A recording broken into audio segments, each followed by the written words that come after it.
begin.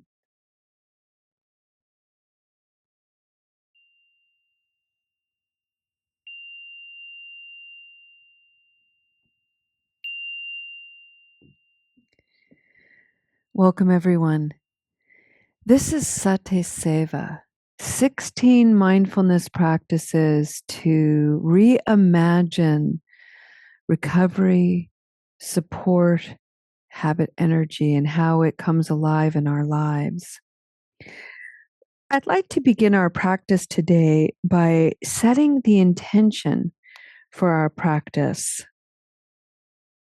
And I'm going to share with you a sentiment of metta. I have this little bowl of all of these hand-painted cards, and they have little messages of loving kindness written on them. This one reads, "May you wake up to you. May you wake up to you."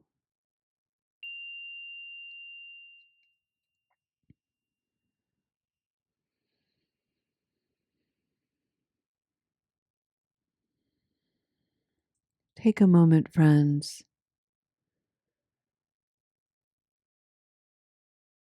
and just play with that. May I wake up to me. What does that even mean? Good question. Can you engage a little friendly curiosity here? What does that mean? Waking up to me. Have I ever thought about that before? What the me of me is? It's a big question. And this sentiment is 1, 2, 3, 4, 5, 6 words. And yet its inquiry becomes instantaneously profound. May I wake up to me.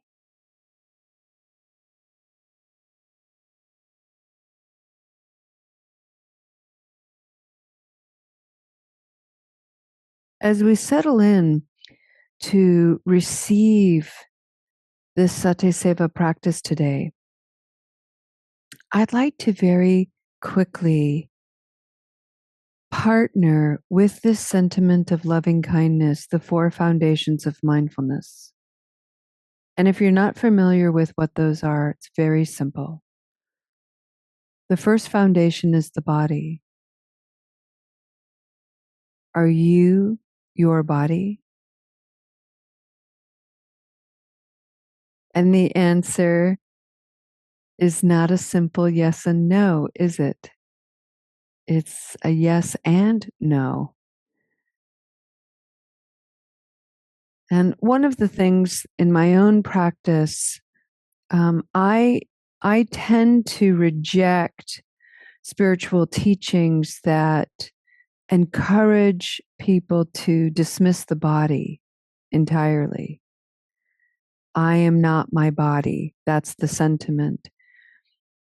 And while that may be true, it isn't the whole truth, because my body is the vehicle by which I carry myself around in this world. So I am my body and I'm not my body at the same time.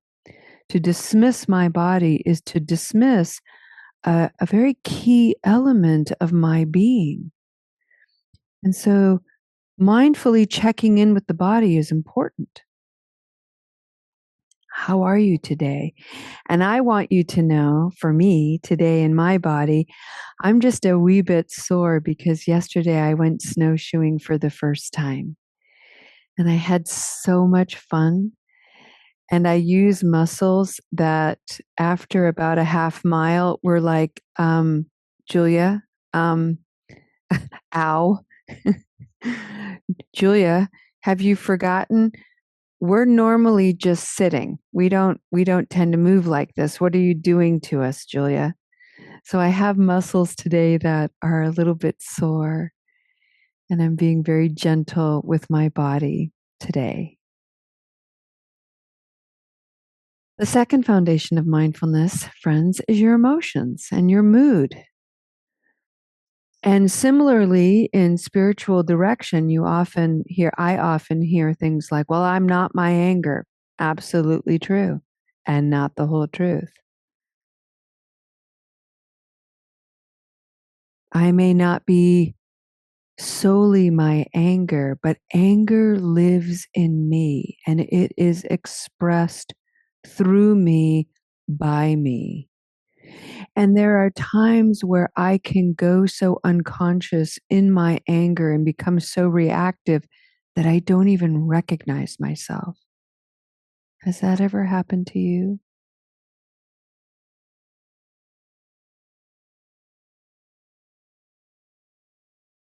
So while we're not exclusively defined by our emotions, we can get carried by them.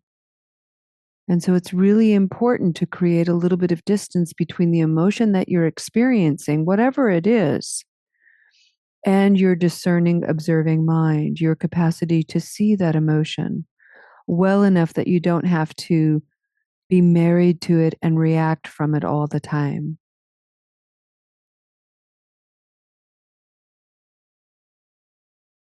The third foundation of mindfulness are our thoughts, the mind. And this is very tricky territory. The mind is a treasure trove, if you will, of habit energy. I know I have the propensity to tell the same old story over and over and over again, stories that have convinced me for years that I'm not enough, that I could do better, I should work harder, I should be this or that, and so on. And what's interesting is I've played and replayed these thoughts so much that somewhere in my mind and heart, I started to believe them as something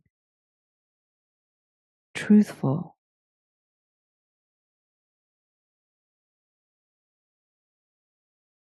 And while some of these thoughts may be true, they are not the whole truth of me.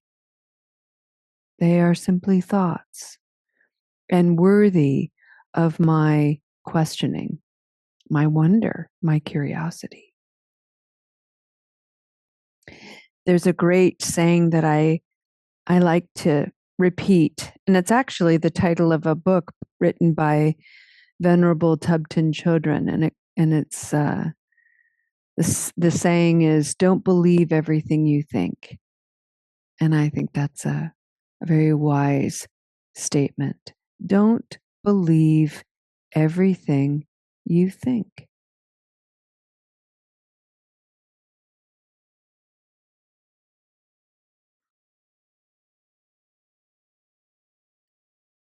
And then finally, the fourth foundation of mindfulness are how our thoughts string together into little narratives, how our memories string together into perceptions of reality, how our emotionality, our emotional landscapes try to predict and anticipate the future, usually filled with all kinds of upset and anxiety, forming a kind of reality that isn't real. So the fourth foundation has to do with the stories we tell ourselves, the perceptions that we have about life, and the mental formations that we carry around and superimpose onto life, onto others. I should be this way, not that way. You should be this way, not that way. Life should be this way, not that way. We're constantly, forever trying to curate and craft a perfect life for the perfect moment, for my perfect self to be perfect.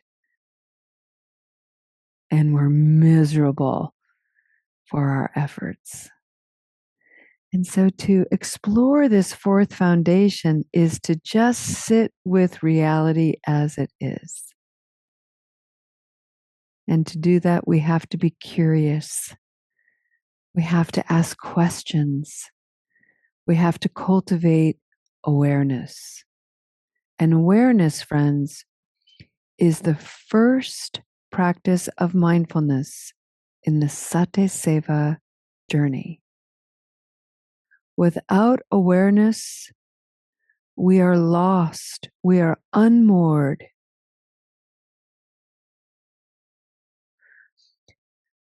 So, what I'd like to do before reading from the SatiSeva book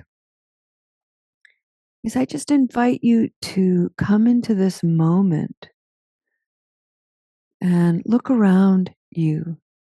Look around at your environment.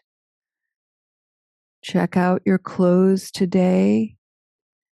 Reflect if your body has received good food.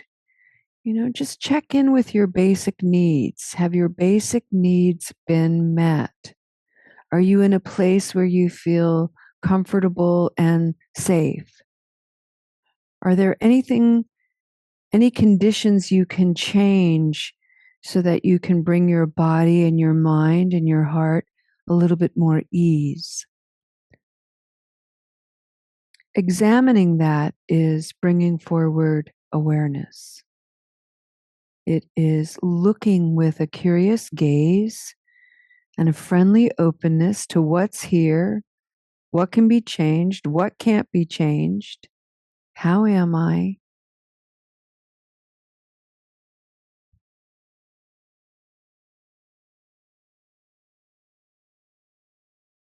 And how about we sit in a way together that feels engaged? And this is only if it's available to you. If you're feeling a need to lie down and rest, that's really, really kind. And let that be a perfect practice for your mind and your heart and your body today. Rest. But if you would prefer a more active practice, a more alert practice, then I would encourage you to sit nice and tall and roll your shoulders back and keep them back and down. And you might even have to activate the muscles across the top of your chest to do that. Don't do it in a strained kind of way. Just notice rolling the shoulders. And when the shoulders are down, keep them there. And notice the muscles that are active. And see if you can keep that activation alive and alert without being too tense. It helps to put your hands in a specific posture, namely resting on your lap at the base of your navel. It doesn't matter how your fingers want to be. You can have them in a traditional mudra with the left palm up and the right hand resting in the left palm with the thumbs touching. You can have your fingers interlaced, but have them anchored at the base of the navel. And this will help keep your shoulders down and your elbows kind of tucked in toward the body. Put your tongue on the roof of your mouth and breathe in and out through the nostrils only. Keep your gaze inward.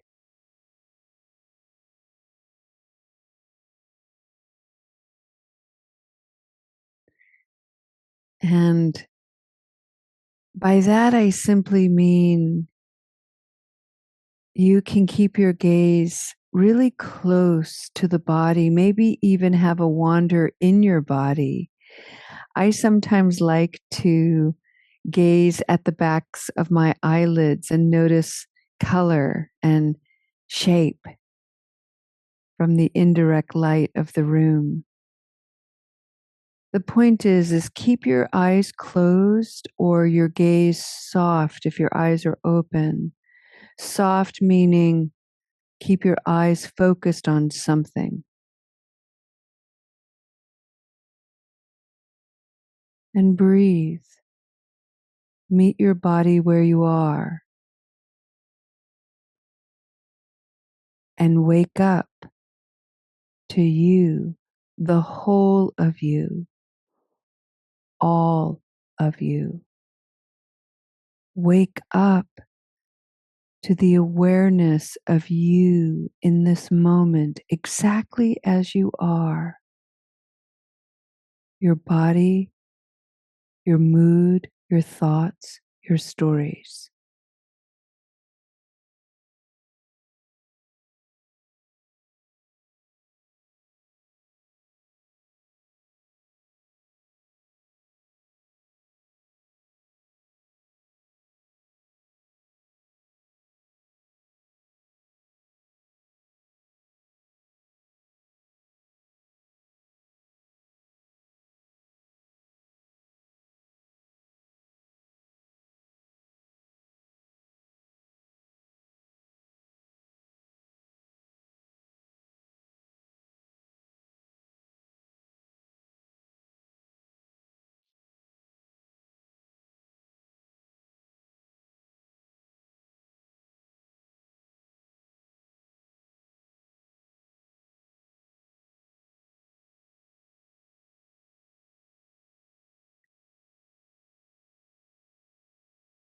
Friends, many years ago, when I was learning this particular practice, this particular kind of meditation, and I was cultivating awareness of myself, my whole self,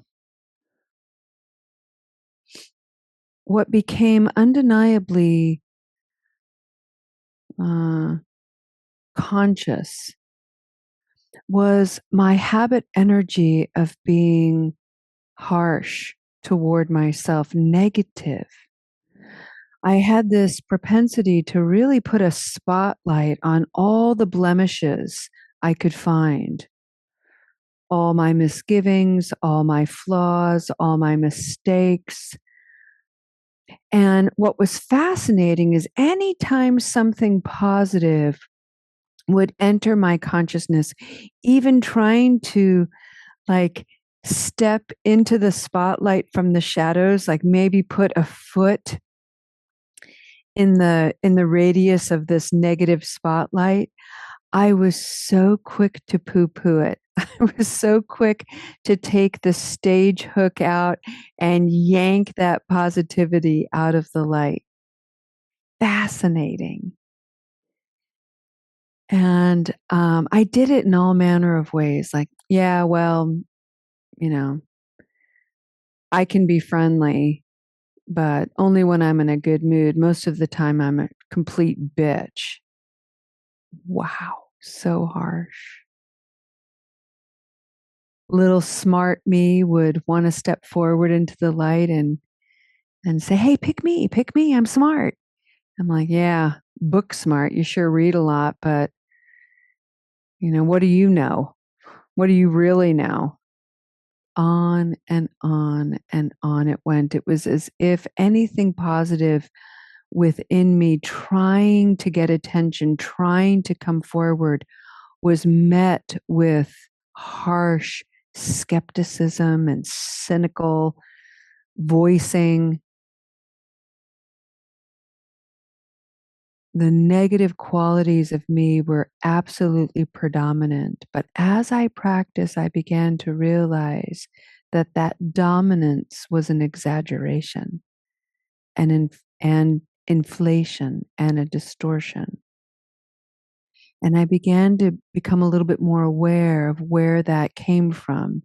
And in that awareness and in that understanding, those positive qualities within me began to slide over, not necessarily in a spotlight, however, because what I noticed was the light that I had been shining so brightly in this one area, this one aspect of myself, the negative aspect, that spotlight became a little bit more diffuse, a little spread out, a little bit more even, a little less sharp and bright, a little less glaring, much more open, even indirect.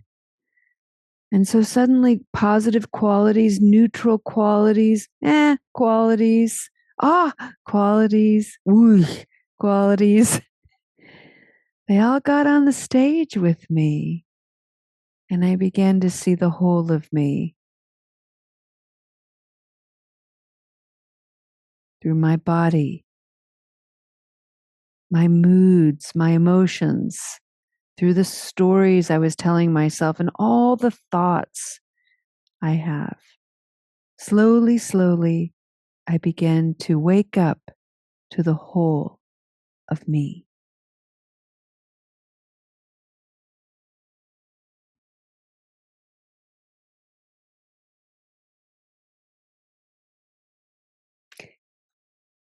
And friends, I'm still waking up. 60 years old, and I still am asleep to aspects of myself, and by extension, aspects of you and aspects of life. So to wake up is, for me anyway, a continual process. I'd like to share with you 2 paragraphs from the book SatiSeva, Reimagining Recovery and Support.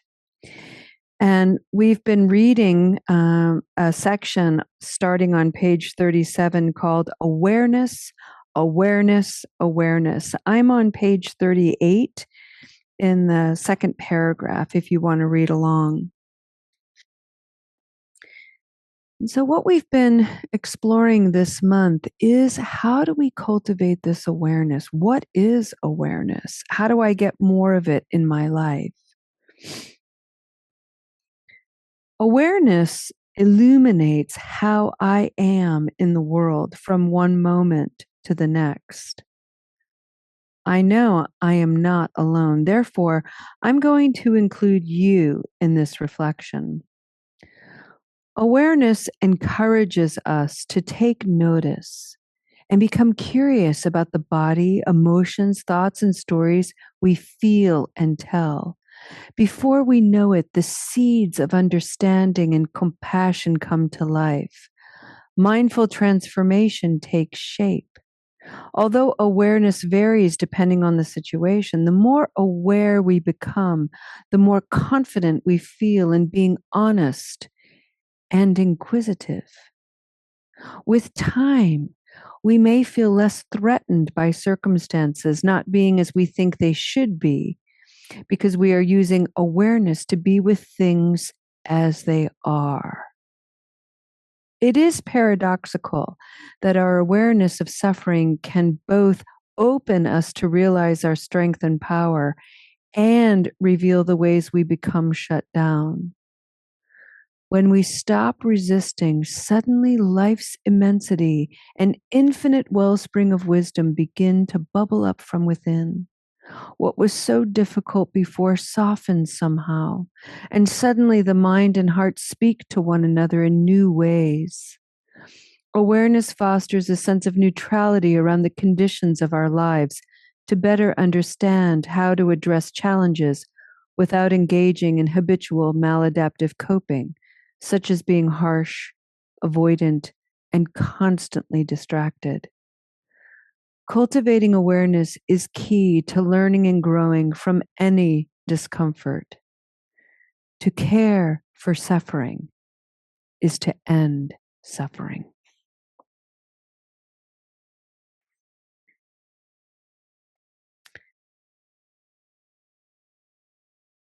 That's a powerful line. To care for suffering is to end suffering.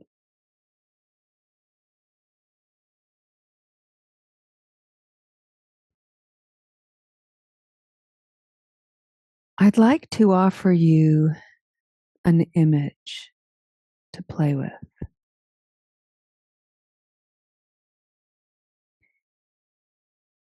Imagine you're seeing a side of a mountain or a rock or some kind of slicing through the landscape, and you see different layers of soil. I don't know if you've traveled much, but there are many places, particularly where I live in the state of Washington, where you can see all kinds of striations in the earth that let you know weather conditions, different seismic events, and so on.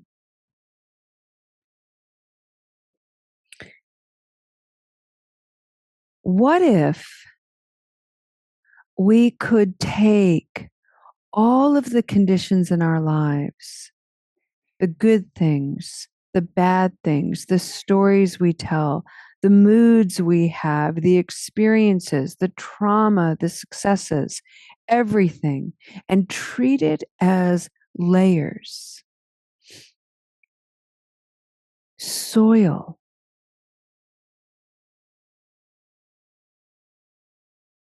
into which we can plant ourselves and grow.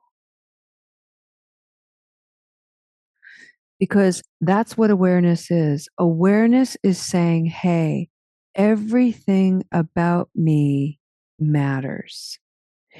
Everything about me, all the things that I hate, all the things that embarrass me, I reject about myself, I'm constantly bemoaning, all the things about me that I feel shy about, I feel skeptical about, I really kind of want to hide. All the things I live out loud about myself, everything matters. Everything is the wonderful soil into which I can plant myself and grow. And here's the question. If you've ever tried to grow anything, you have to nurture it.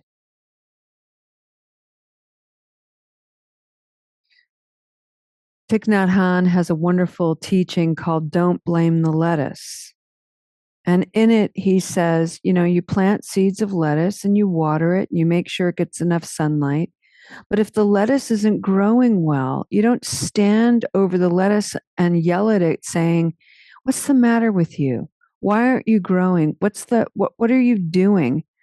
God, you are such lazy lettuce. I can't believe you're not growing in the way I think you should be growing.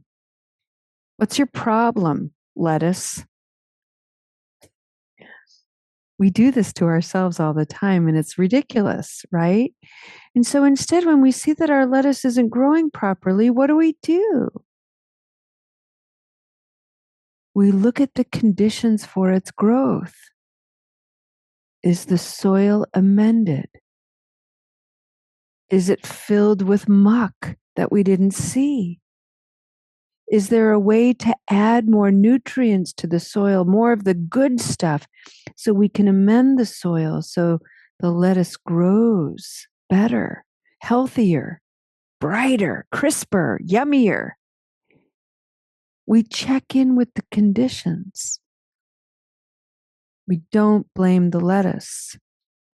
So it is with ourselves. All of our experiences are layers of soil, layers of earth into which we are trying to grow. But we need to understand those layers in order to understand how to amend the soil, how to nurture ourselves so we grow and heal and mature. And here's the beauty of this metaphor and this image is when I look at a cross section of my life, like a striation of the earth, I not only see the layers of myself, my good qualities, my bad qualities, my neutral qualities, the things that I have done so poorly, the things that I have done so well, all of it is there. And beneath all of that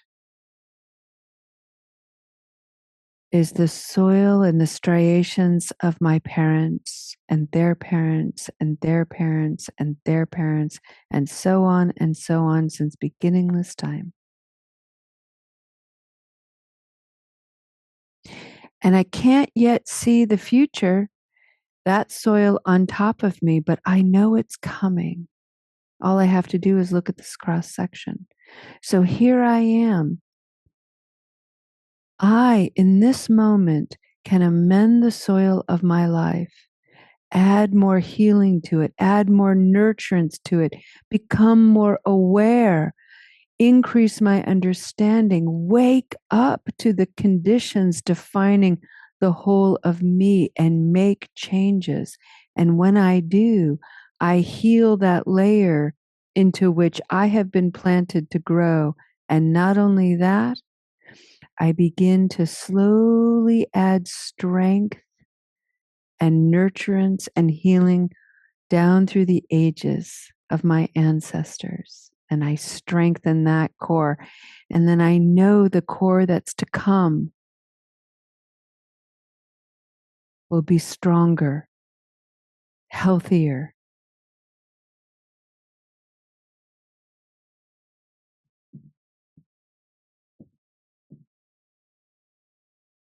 It begins with your awareness. It begins with your capacity, my capacity to know the whole of me, the whole of you, to let it exist, to allow its space to be part of the big picture, and to allow it to guide me on what needs to be altered, amended, shifted. And most importantly, friends, to engage this growth with gentleness, with nurturance, and with the tender affection of time.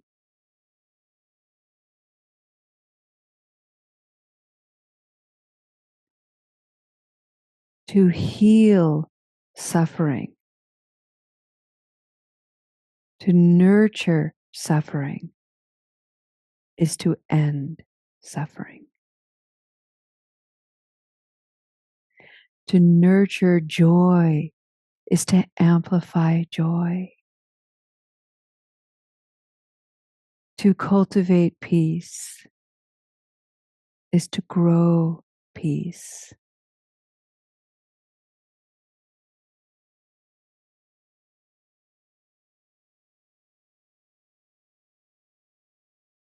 Imagine if we could all go into this day realizing that we are as pristine as a mountain meadow. Oh, the bouquets we could gather and share. This potential is in each of us. We only need to wake up and be aware.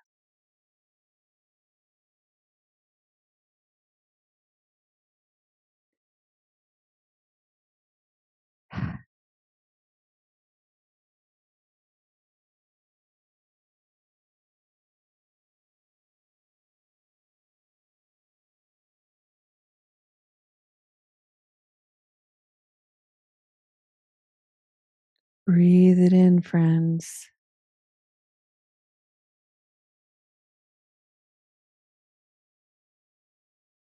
Notice where this takes you. And may you trust the light within you will guide the way.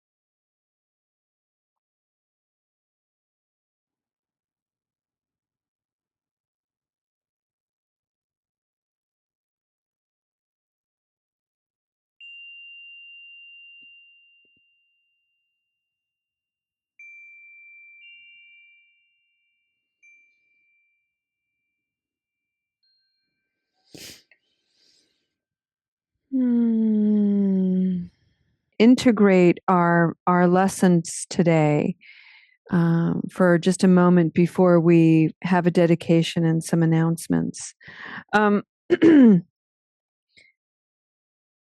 one of the things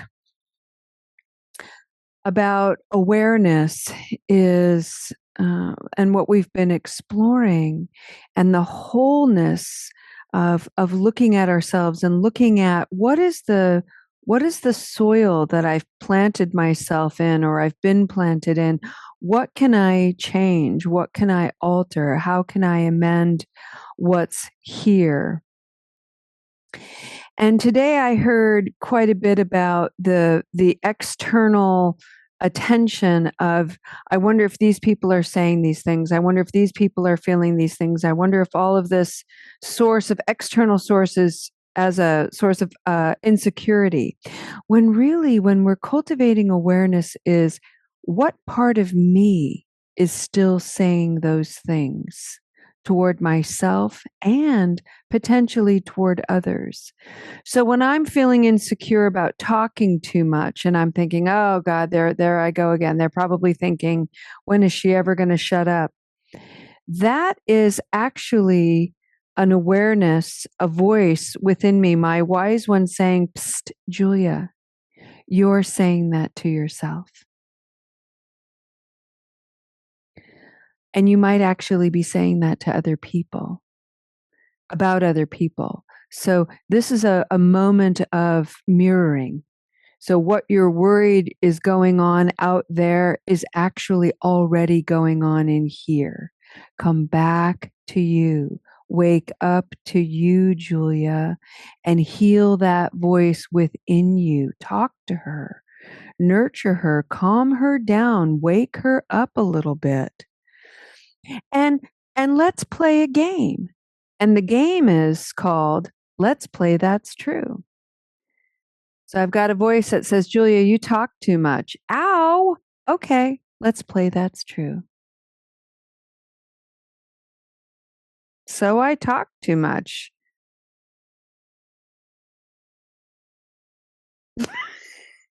Oh, well. Julia, you're so emotional. Okay, let's play That's True. Julia, you suck all the air out of the room no matter where you go. Okay, let's play That's True. You know, let's be fearless. We're so heavily defended about these things because most likely there's aspects of them that are true, and we're just not willing to give space for that. We're constantly conditioned to shut that down because if I talk too much, that means I'm not perfect. If I take up too much space, that means I'm not perfect, and so on. And then I want to add about the don't blame the lettuce thing and who would do that and what kind of person yells at their plants and their lettuce and all of that. And Thich Nhat Hanh, as he was teaching this and would talk about these things, is what kind of person is the better question is, in what ways am I like this? In what ways do I blame the lettuce? And the ways that I blame the lettuce, the ways that I yell at my plants, it's not specifically like that, but it's the ways that I express aggression toward things I don't like, toward things I don't understand, toward things that I'm confused about. And in this way, when we can really turn that back toward ourselves, I begin to understand myself so that when I see it in someone else and I'm like, yeah, wow, look at that person yelling at their plant. I don't go to, how could they do that? I go, oh, look at them riddled with aggression. Look at them captured, shackled by confusion. Look at all of that unmet, misunderstood anger and frustration. And the only way I can have that kind of compassion is because I've understood it in myself. And the reality is we're not that different from one another. And so what I see and don't like in others is usually something within me that I'm not willing to look at. I don't know how to see it. I don't know how to understand it. And I definitely don't know how to care for it. When we heal the suffering within, we end the suffering within. When we heal and end suffering, limit suffering within, by extension, we bring healing outward. That's the way it works.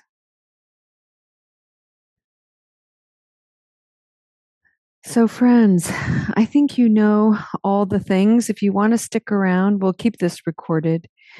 If you want to stick around, we'll have Recovery Dharma at 1:00. And then I would encourage you to check out our website, soulcenter.com, for all of our wonderful offerings. Don't forget the recordings. We have so many of them on Spotify and Apple Podcast and YouTube. These recordings are such a wonderful way to keep the bumpers up in your life, to frame your day in mindfulness, self-inquiry, kindness. Email me with any thoughts, any questions, any concerns. And last but not least, I'd like to offer this seed of awareness. And it has to do with the balaklohe, cultivating healthy boundaries. This was awareness that came late to me as I was developing this idea and really, really studying boundaries and working with boundaries and how they were coming alive in me. I think I had learned an aspect of this a long time ago, but it really didn't come into fruition until much later in my practice. And that is when I cultivate healthy boundaries with a difficult person in my life. That person may resent to holy high heaven the boundary that I have just established. They don't like the name of the game changing. They don't like not having full access to me. They feel very threatened by the presence of a boundary. And none of those reactions are mine. That belongs all in the space of the person with whom I find challenging. That's their work entirely. My work is to maintain my boundary. And the reason is if I continue to give this person free access to me, if I don't maintain the integrity and the strength of this boundary, even as they're trying to knock it down, what ends up happening is I continue to create the conditions for that challenging person to do harm. That's an amazing perspective, isn't it? If I don't maintain healthy boundaries, I participate in creating the conditions for this other person to do harm to me, to a lot of other people potentially. But by creating that boundary, by limiting their access, by shifting the conditions, they can't engage in harmful behaviors. And that is an enormous kindness. It may not feel that way. It may not seem that way. And it's still true. So it's really important when we're engaging with people who have challenged us in the past, who hurt us, that when we have those boundaries and we're shifting the playing pieces of our lives, we're changing the rules of the game, that we explain it and that we maintain it. And we remember, right, with these boundaries, they don't have access to me, which means they can't harm me, which means they can't continue to acquire negative karma. Wow, that is a kindness. And we can't see any of this without awareness, friends. Awareness is the foundation, it is the bedrock of our practice.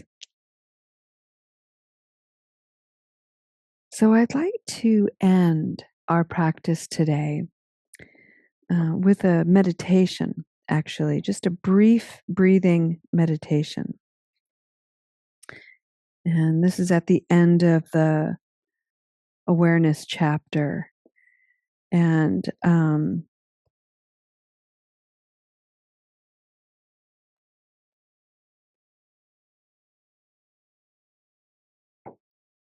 let me see if I can find it. Sorry, it's taking me a minute. There we go. I'm just going to read 2 verses of this meditation in the back of at the end of the awareness chapter. And I'd like to breathe this together as a way of radiating wakefulness, radiating kindness, radiating compassion and understanding, radiating awareness. Let's begin. Breathing in awareness. So let's just breathe that in together. Awareness. Breathing in.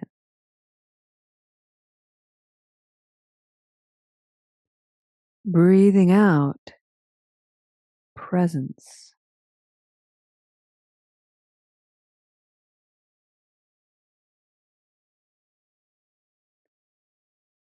Breathing in awareness. Look around. Look within.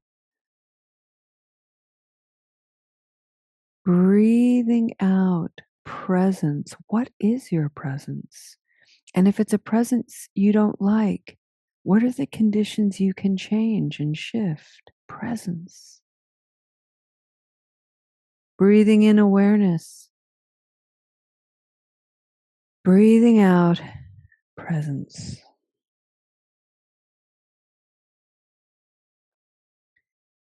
Breathing in. I am awake to my life. And breathing out. I smile to its mystery. I love that verse.